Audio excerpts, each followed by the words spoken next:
ডালিম কুমার ও কঙ্কাবতী এক ছিল রাজপুত্র, তার নাম ডালিম কুমার। তার ছিল এক কুঁকড়ি ঘোড়া। ঘোড়াটারে সে দেশ বিদেশ ঘুরে বেড়াতো। একবার ঘুরতে ঘুরতে ডালিম কুমার বলে এলো, তার অনেক ক্লান্ত লাগলো। সে গাছের ছায়ায় ঘুমিয়ে পড়লো। ওই গাছে থাকতো বেঙ্গুমা আর বেঙ্গুনি, তার কথা বলছিল। রাজকন্যা কঙ্কাবতী কি হয়েছে জানো? কি হয়েছে? সে রাক্ষসপুরীতে বন্দী। কি সর্বনাশ!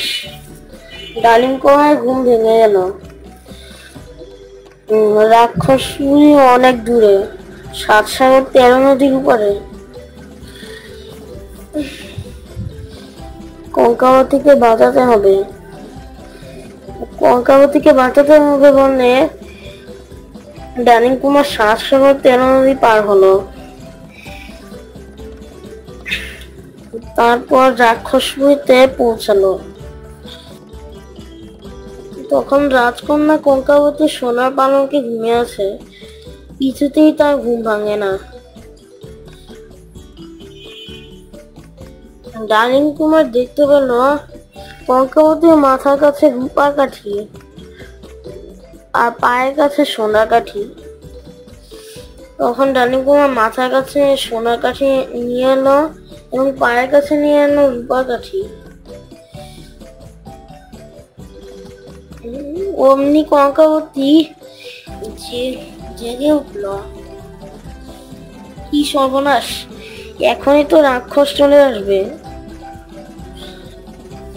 ঠিক তখনই রাক্ষস ঘরে ঢুকলো।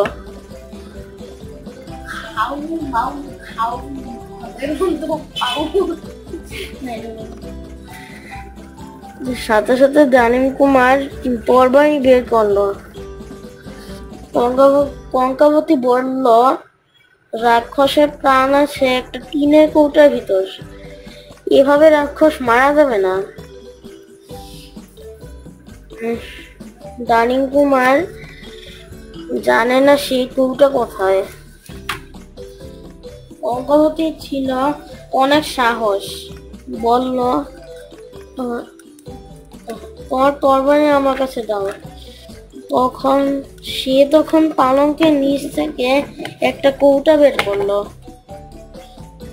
কৌটা খুলতেই বেরিয়ে এলো একটা ভ্রমর। তখনই কঙ্কাবতী তরবারি দিয়ে ভ্রমরটাকে কেটে ফেললো। তারপর ডালিম কুমার কঙ্কাবতী বেরিয়ে এলো রাক্ষসপুরী থেকে।